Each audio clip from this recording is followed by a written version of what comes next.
안녕하십니까. 마태복음 6장 말씀을 읽겠습니다. 사람에게 보이려고 그들 앞에서 너희 의의를 행치 않도록 주의하라. 그렇지 아니하면 하늘에 계신 너희 아버지께 상을 얻지 못하느니라. 그러므로 구제할 때에 외식하는 자가 사람에게 영광을 얻으려고 회당과 거리에서 하는 것 같이 너희 앞에 나팔을 불지 말라. 진실로 너희에게 이르노니 저희는 자기 상을 이미 받았느니라.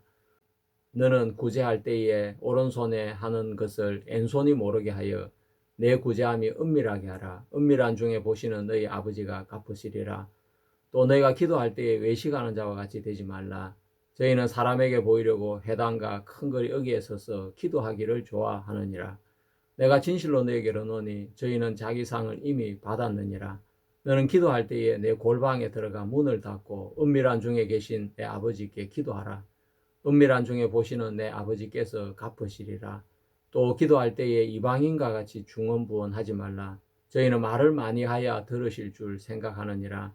그러므로 저희를 본받지 말라. 구하기 전에 너희에게 있어야 할 것을 하나님 너희 아버지께서 아시느니라.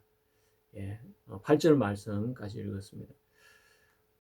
산상보훈은 우리가 이렇게 지켜야 천국 간다는 그 말씀이 절대 아닌 것입니다. 우리가 마태복음 5장에서도 이야기한 것처럼 예수님은 팔복을 말씀하신 후에 너희는 세상의 빛이다. 너희는 세상의 소금이라고 예수님은 말씀을 하셨습니다. 그것은 바로 이 산상보훈을 듣고 있는 대상자는 예수님의 제자들이고 구원을 받은 성도들이기 때문에 그렇게 표현을 한 것입니다. 마태복음 6장에 나오는 말씀도 예수님 당시에 바리새인들이나 또 에세네파 사람들이나 또 여러 단체에서 나름대로 경건한 삶을 산다고 여러 가지 뭐 구제라든지 금식이나 기도나 이런 또 재물에 대해서나 이런 구별된 경건한 행동을 하고 살았기 때문에 그 사람들의 행동과 다르게 구원받은 성도들은 어떻게 하나님 앞에 살아야 되는지를 예수님은 말씀해 주고 계신 것입니다. 저는 마태복음 6장 말씀을 지금 최대한으로 누리고 있는 사람이라고 할 수 있겠습니다. 저는 이 말씀이 참 이래 좋습니다. 지금도 저의 건강 상태에 대해서 잘 모르시는 분들은 저보고 목회를 하라고 그렇게 권하는 분들이 주변에 간혹 있는 걸 보았습니다. 제가 저녁 8시에 잔다고 하면 잘 믿으려고 하지 않습니다. 그렇게 일찍 자서 뭐 하냐고 하는데 제가 일찍 자고 싶어 자는 게 아니라 체력이 한계가 되고 바닥이 나서 일찍 자는 거지 8시에 자고 싶은 사람이 누가 있겠습니까? 제가 코로나가 걸린 이후에 체력이 완전히 이렇게 다운이 되어서 정상적인 사람의 활동을 할 수가 없게 되었습니다. 그래서 본의 아니게 사역을 이렇게 그만두게 되었고 지금은 유튜브를 통해서 목회를 하고 있는데 하나님 앞에 너무 감사한 마음이 들으십니다. 이것도 전에는 할 수가 없었는데 제가 이제 하루에 한 4시간 정도 일하는 일을 하고 살면서 체력이 어느 정도 유지가 되어서 유튜브로 말씀을 전하고 있는데 만약에 체력이 더 안 좋아지면 하나님 앞에 저 유튜브 안 하겠습니다라고 하나님 앞에 이미 이야기를 드려놓았습니다. 목사가 되면 늘 말씀 전하고 전도하고 신방 다니고 그러는 줄만 생각을 했습니다. 그렇지만 실제로 목사가 되고 나니까 제가 생각하지 않았던 일들을 많이 겪게 됐습니다. 목회자의 세계라는 것이 있고 또 사역자끼리 모여서 자주 여러 가지 현안들을 두고 말씀을 나누고 또 교제를 나눌 때가 많이 있었습니다. 우리가 사역자 모임에 가면 어떤 때는 마음에 없는 이야기를 해야 될 때가 있고 또 눈치를 봐야 될 때가 있고 보이지 않는 그 근위에 눌려서 지낼 때가 있는데 저는 그런 세계가 너무나 이렇게 싫었습니다. 야, 내가 원하던 목회자는 이런 것이 아닌데 왜 이런 데 마음을 많이 쏟고 살아야 되나 그러면서 제 마음에 주님이 주신 자유가 없었습니다. 구원을 받고 나서는 주님이 정말 자유를 주셔서 죄에서, 율법에서, 행위에서 모든 것에 벗어나 자유롭게 살았는데, 이게 목사가 되고 나니까 그 자유가 없어지고, 이 사람 눈치도 봐야 되고, 또 저 사역자 눈치도 봐야 되고, 또 성도들 눈치도 봐야 되고, 예, 그러면서 내가 이러려고 목사가 된 것이 아닌데 이상한 방향으로 흘러가네. 예, 그런 마음이 있는데, 이게 불행 중 다행으로 제가 이렇게 몸이 안 좋아서 사역을 쉬면서 제가 유튜브로 말씀을 전하고 있는데, 지금 완전히 저는 자유롭습니다. 누구 눈치를 볼 필요도 없고, 누구 간섭을 받을 필요도 없고, 마음에 없는 이야기를 할 필요도 없고, 아부를 해야 될 이유도 없고, 그래서 저는 하나님 주시는 마음에 충실하게 이렇게 말씀을 전하면서 하루하루를 또 주님 앞에 살 수 있다는 것이 얼마나 행복하고 감사한 일인지 알 수가 없습니다. 여러분들은 어떤지 모르겠지만 사역자가 되면 마음에 있는 이야기를 다 하고 살 수 없다는 것이, 이게 정말 너무나 성경과 다른 삶이 아닌가 생각이 되어집니다. 마태복음 6장에 나오는 바리새인의 삶이 바로 사람 앞에 사는 신앙인의 모습인 것입니다. 저는 구원을 받고 나서 이제 내가 사람 앞에서 저렇게 외식적으로 살지 않아도 된다는 것이 얼마나 좋았는지 모릅니다. 목회를 하면 더 그 자유가 더 많고 더 커질 줄 알았는데, 그런데 웬걸요? 목회를 하다 보니까 제가 사람 앞에 신앙을 자꾸 하게 되는 걸 보았습니다. 자유가 없어지고 눈치를 보고 주님과 더 가까워져야 되는데 주님과 자꾸 더 멀어지면서 사람 눈치를 보고 사는 외식하는 신앙 쪽으로 제 마음이 흘러가는 걸 보면서, 이건 아닌데 왜 이렇게 가지? 뭐가 문제가 좀 있구나. 제가 믿음이 정말 좋았다면 그렇게 하지 않았을 텐데, 아마 제가 제 자신을 생각하는 그런 마음들이 저도 모르게 제 마음을 누르고 있었던 모양 같습니다. 그래서 제가 오늘 이 산상보훈 두 번째 장인 마태복음 6장을 읽을 때 참 이 말씀이 제 마음에 감동을 주고, 하나님, 그렇습니다. 정말 신앙생활은 하나님 앞에 하는 것이고 아버지 앞에 하는 것인데, 제가 참 어리석게 사람 앞에서 눈치를 보면서 또 말을 할 때도 조심을 해야 되고, 저 사람이 내 이야기를 듣고 어떻게 생각을 할까, 그런 것들을 생각하면서 제가 목회를 할 때가 있었는데, 지금은 아무 눈치도 안 봐도 되고 오직 하나님 눈치만 살피면서 산다는 것이, 이게 참 너무 좋다는 마음이 들어집니다. 마태복음 6장은 예수님께서 산상보훈 가운데 하나님의 나라의 백성의 그 의에 대해서 자세하게 설명해 주고 있는 핵심적인 장이라 할 수 있습니다.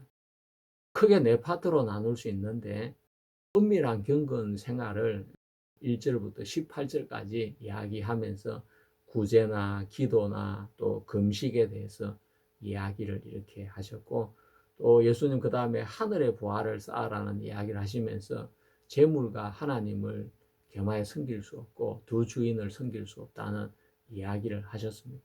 또 세 번째는 아무것도 염려하지 말라고 하시면서 먹을 것과 입을 것과 또 내일의 것을 염려하지 말라고 말씀을 하셨고, 마지막으로는 너희는 먼저 그 나라와 그 의를 구하라 하면서 하나님 나라를 최우선으로 해서 살아라고 말씀해 주고 계신 것입니다. 자, 그런데 우리가 마태복음 6장을 보면 마태복음 6장은 우리에게 세 가지의 질문을 던져주고 있습니다. 첫 번째는 누구 앞에 살 것이냐, 사람 앞이냐, 하나님 앞이냐. 또 두 번째는 무엇을 섬기고 살 것이냐, 하나님이냐, 재물이냐. 세 번째는 무엇을 먼저 구할 것이냐, 세상 일이냐, 하나님의 나라의 일이냐. 그것을 우리한테 질문을 던지고 있습니다. 오늘 이 시간에는 우리가 첫 번째 질문, 내가 신앙생활을 누구 앞에서 할 것이냐, 사람 앞에서 할 것이냐, 하나님 앞에서 할 것이냐, 그 부분에 초점을 맞추어서 여러분 같이 말씀을 묵상해 보도록 하겠습니다. 예수님이 이 말씀을 하셨을 때 당시의 시대적인 배경을 살펴보면 예수님 당시의 유대 사회는 아주 종교적으로 열심히 특심했습니다. 특히 바리새인이나 에세네파 사람들이 그랬는데 그들은 구제나 기도나 금식을 굉장히 중요하게 생각을 했습니다. 문제는 이것이 하나님을 향한 경건이 아니라 사람에게 보이기 위한 종교적인 행위가 되었기 때문에 예수님께서는 그들의 행위를 본받지 말라 그렇게 말씀을 하시면서 누구 앞에서 누구를 위해서 그렇게 하는 것이냐라고 예수님은 우리에게 말씀을 해주고 계신 겁니다. 당시 해당에서나 거리에서 공개적으로 기도하는 사람들이 많이 있었고 금식하는 날에는 일부러 초췌한 모습을 보이기도 했습니다. 예수님은 이것을 위선이라고 부르셨습니다. 자, 우리가 이 마태복음 6장에 나오는 핵심 단어들 중에 위선자라는 단어, 히포크리테스라는 이 단어가 있습니다. 이 단어는 원래 그 의미는 배우, 가면을 쓴 연기자라는 뜻을 가지고 있는데 예수님은 바리새인들이 하나님 앞에 사는 사람이 아니라 마침 사람 앞에 사는 배우와 같다는 뜻에서 이 단어를 사용을 이렇게 했습니다. 그리고 또 은밀하게라는 이 글룹토스라는 단어가 있는데 글룹토스 숨겨져 있다, 감추어져 있다라는 이런 뜻을 가지고 있습니다. 하나님은 사람들의 시선이 닿지 않는 곳을 보시는 분입니다. 마태복음 6장의 핵심적인 단어 중에 하나가 이 바로 은밀이라는 단어입니다.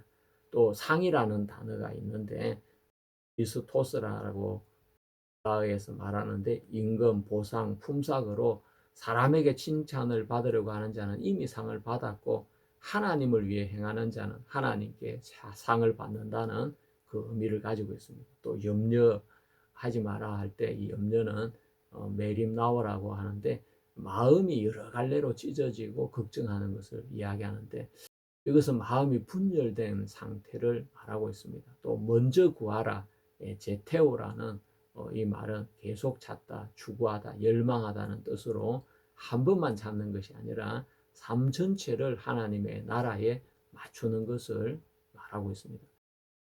본문에서 반복되는 단어는 바로 은밀한이라는 단어가 나오고 또 아버지라는 단어가 나오고 있습니다. 은밀도 중요하지만 더 중요한 것은 아버지인 것입니다. 그래서 은밀한 중에 보시는 너희 아버지라고 했고 또 은밀한 중에 계신 내 아버지, 너희 아버지께서 하시느니라. 하늘에 계신 우리 아버지, 너희 천부께서 기르시나니 너희 하늘 아버지께서 하시느니라. 이렇게 계속 아버지에 대한 이야기를 하시면서 이 예수님의 설교를 듣는 대상자가 믿지 않는 사람이 아니라 바로 예수님을 믿는 제자들에게 예수님은 이 말씀을 제자의 도로서 전해주고 있다는 것을 알 수가 있습니다. 예수님은 단순하게 외식을 비판한 것이 아니라 사람 앞에서 사는 당시의 종교인들의 그 모양이 잘못된 것을 제자들에게 깨우쳐 주면서 하나님 앞에 신앙을 하는 그 신앙을 말씀하셨고 또 예수님은 실제로 그런 삶을 몸으로 사시면서 제자들에게 본을 비춰주셨던 것입니다. 기도문을 보면 예수님은 기도를 내 욕망을 간철시키는 수단이 아니라 하나님의 뜻에 나를 맞추는 것이라고 가르쳐 주고 계십니다.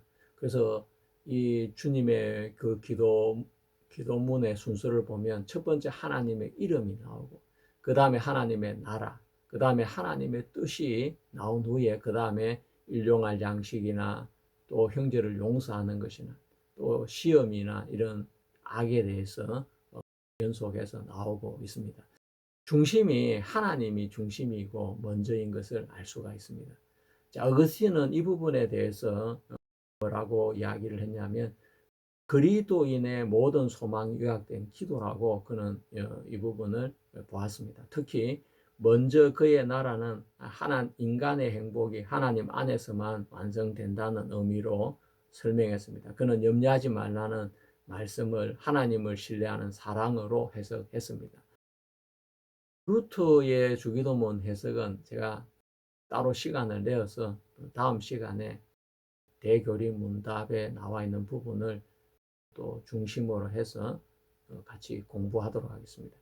루터는 마태복음 6장을 통해서 인간의 종교성이 얼마나 자기의를 추구하는지를 드러낸다고 그렇게 읽었습니다.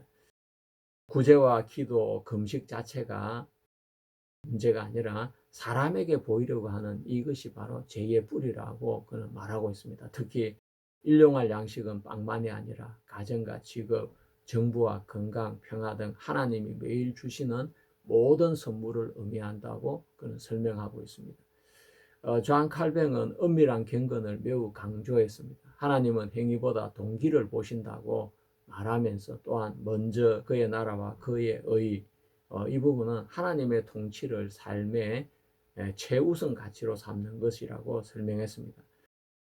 칼뱅의 염려는 하나님의 섭리를 의심하는 불신앙으로 보았습니다.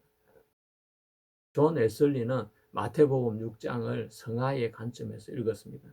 진정한 신자는 은밀히 선행을 하고 은밀히 기도하고 하나님만을 기쁘시게 한다고 설명을 했고, 특히 재물과 하나님을 동시에 섬길 수 없다는 말씀을 매우 강하게 적용시켰습니다. 찰스 스펄전은 마태복음 6장을 믿음의 장이라고 불렀습니다. 그는 특히 마태복음 6장 33절을 자주 설교했습니다. 먼저 그의 나라와 그의 의를 구하라. 이 말씀은 신자의 삶의 나침판이라고 설명했습니다. 이 부분 또 다음 시간에 한번 깊이 있게 한번 같이 다뤄보겠습니다. 스펄전은 염려는 내일의 슬픔을 없애지 못하고 오늘의 힘만 빼앗는다라고 설교를 했습니다. 또한 공중의 새와 들의 백합화를 보라. 하나님의 아버지 되심을 신뢰하라고 강조했습니다. 학자들이 보는 발전 과정에서 대략적으로 이렇게 이해를 합니다. 예수님의 생에서 주기도문은 기도의 모범이었다고 할 수 있고, 사도시대에서 주기도문은 실제 공동체의 기도로 사용이 되었습니다. 1세기 말 교회 문서였던 디다케에서 하루에 3번 주기도문을 드려라라고 기록이 되어져 있습니다. 2세기에서 3세기에는 예배의 고정 기도문으로 정착이 되었고, 4세기 이후에는 전 교회의 공통 전통이 되었습니다.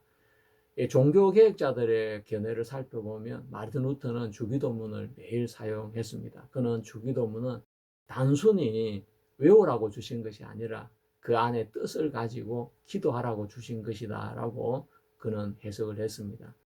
잔 칼뱅은 주기도문을 기도의 완전한 모범으로 보았습니다. 하지만 단순한 암송만으로는 충분하지 않다고 그는 생각을 했습니다. 디다케 시대의 초대교회 시대에 교회는 실제로 주기도문을 정기적으로 암송했을 가능성이 매우 높습니다.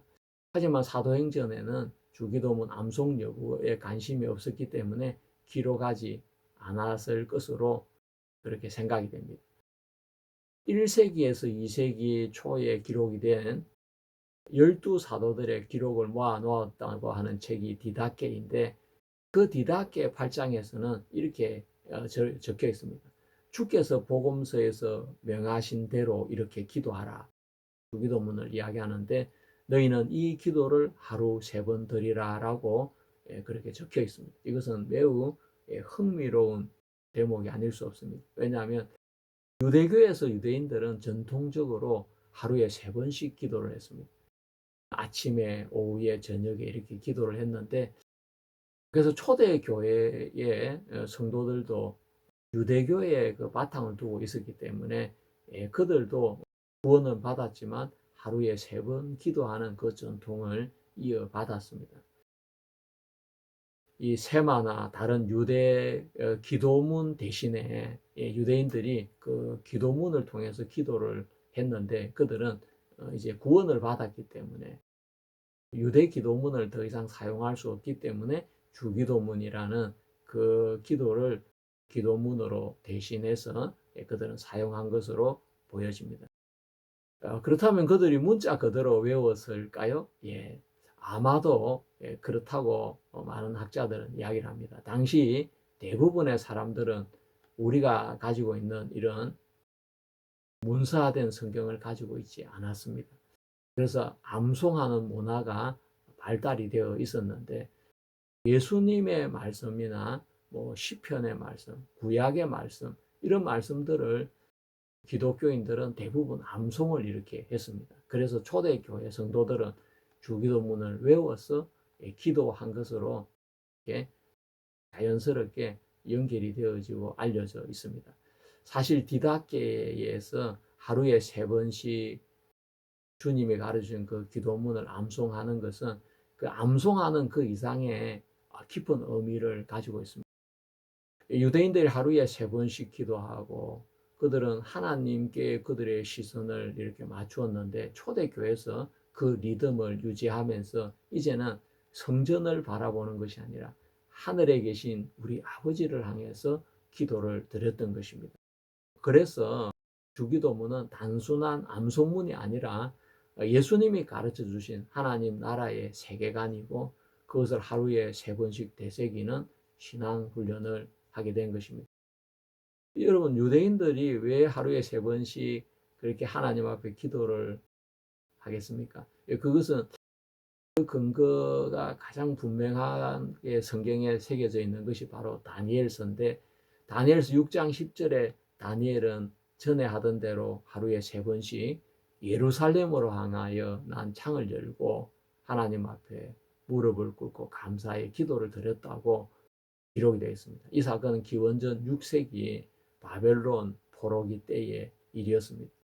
따라서 최소한 이 시기에는 하루에 3번 기도하는 간섭이 존재했다. 그것을 우리가 알 수가 있고 또 시편의 다윗의 시를 읽어보면 시편 55편 17절에 저녁과 아침과 정오에 내가 근심하여 탄식하리니라고 그는 시편에서 말하고 있습니다. 이는 아침과 정오와 저녁 하루 3차례 하나님께 나아가는 경건의 리듬을 보여주고 있는 것입니다. 후대의 유대교는 이 구절을 아주 중요한 근거로 삼고 있습니다. 그리고 제2성전기 예수님 당시에 와서 기도가 성전 제사와 연결이 되어집니다. 보통 매일 하나님 앞에 번제를 드리는데 아침 번제와 저녁 번제를 드리게 되어집니다. 경건한 유대인들은 그 시간에 맞추어서 하나님 앞에 기도를 드렸다고 합니다. 나중에는 오후 기도 시간까지 더해지면서 3번의 정규 기도가 자리를 잡게 되어지는 것입니다. 이것이 자연스럽게 기독교인들에게도 연결이 되어진 것을 알 수 있습니다.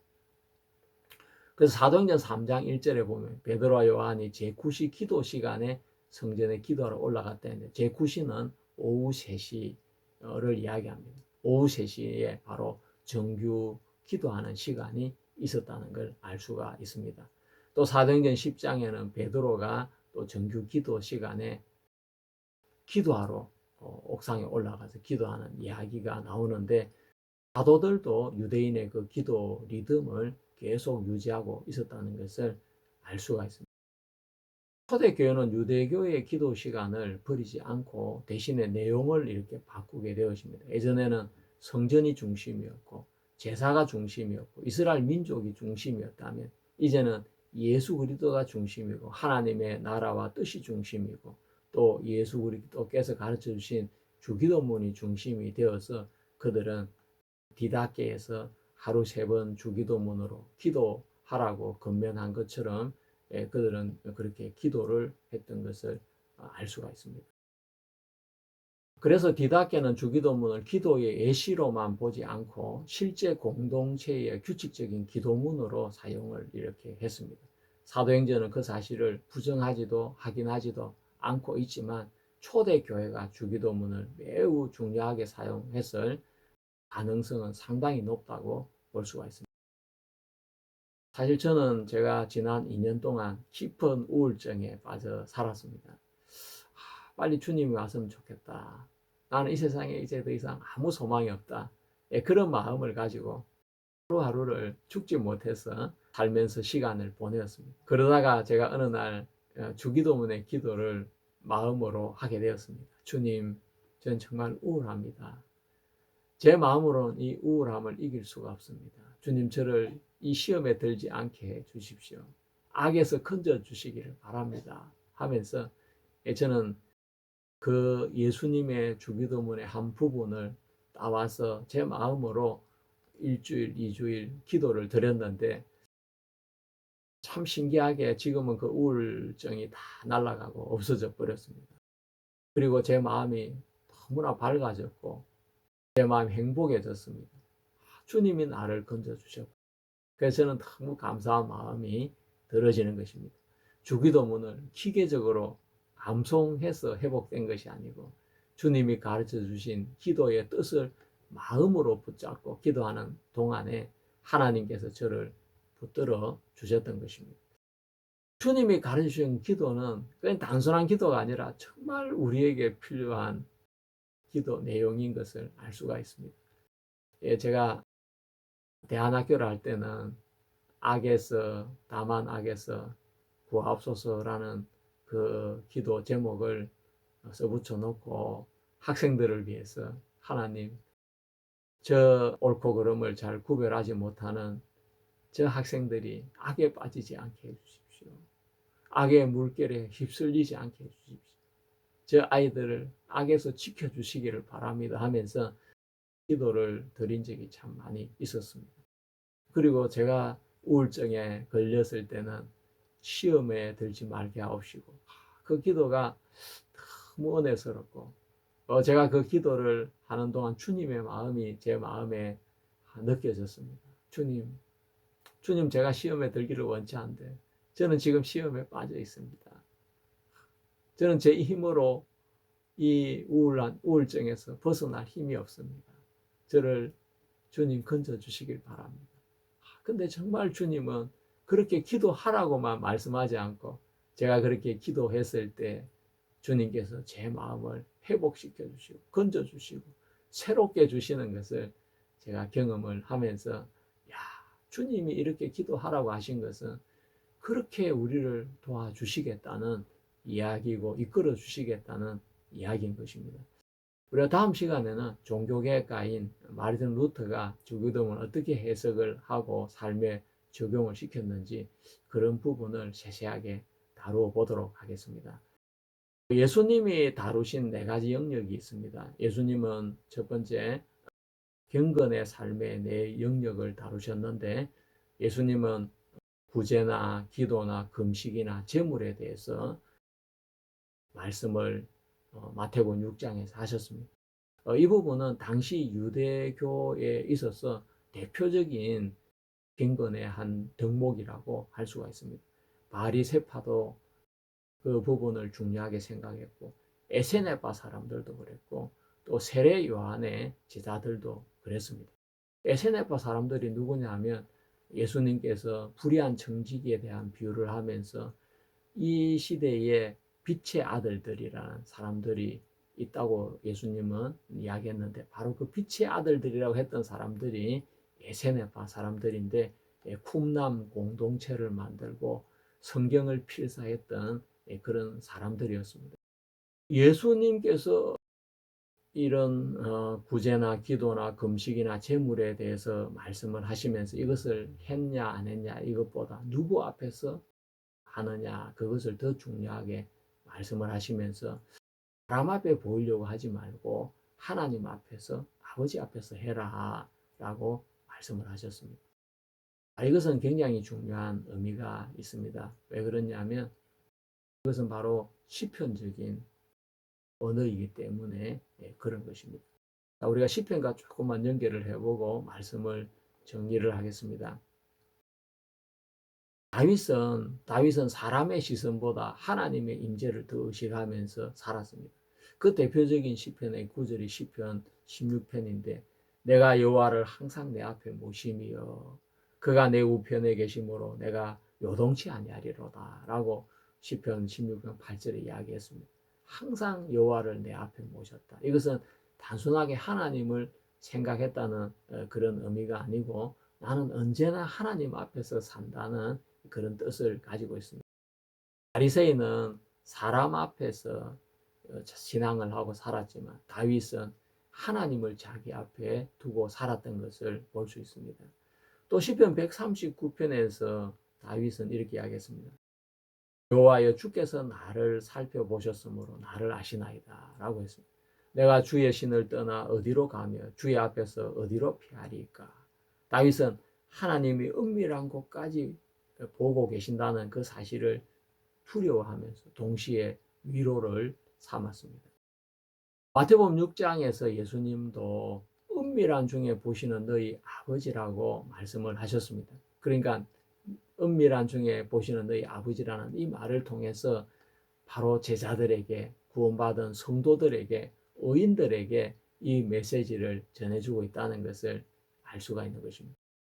시편 나오는 의인들의 그 기도가 다윗의 입술을 통해서 이제 예수님이 다시 제자들인 성도들에게, 의인들에게, 야, 너희들은 저 바리새인들처럼 또 에세네파 사람들처럼 너희들 그렇게 신앙생활 하면 안 돼. 의인은 이렇게 하나님 앞에서 사는 거야 하면서 다시 의인의 신앙을 점검해주고 말씀해주고 방향을 잡아주고 계신 것입니다. 다윗은 시편에서 이미 하나님은 나의 안고 일어섬을 아신다고 고백을 했고, 또 시편 51편에서도 바세바 사건 이후에 그는 회개할 때 백성들한테 잘 보려고 하지 않고 주께서 내 중심의 진실함을 원한다고 그 중심을 보시는 하나님 앞에 자신을 세우는 것을 볼 수가 있습니다. 이것이 바로 마태복음 6장의 정신인 것을 알 수 있습니다. 그래서 우리는 이렇게 정리할 수 있습니다. 사울의 신앙은 사람 앞에서 한 신앙이었습니다. 백성들이 흩어질까 두려워서 제사를 지내고 사람들이 자기에게 안 좋은 평가를 내릴까 싶어서 백성을 의식해서 양과 소에 기름지고 좋은 걸 죽이지 않고 살려서 끌고 왔던 사람이 사울이었습니다. 하지만 다윗의 신앙은 하나님 앞에서의 신앙이었습니다. 그가 죄를 범했을 때도 시편 51편 4절에 내가 주께만 범죄하였나이다 라고 그는 고백을 하고 있습니다. 이것은 은밀한 중에 보시는 하나님, 바로 하나님 아버지 앞에서 하는 경건과 동일한 내용인 것입니다.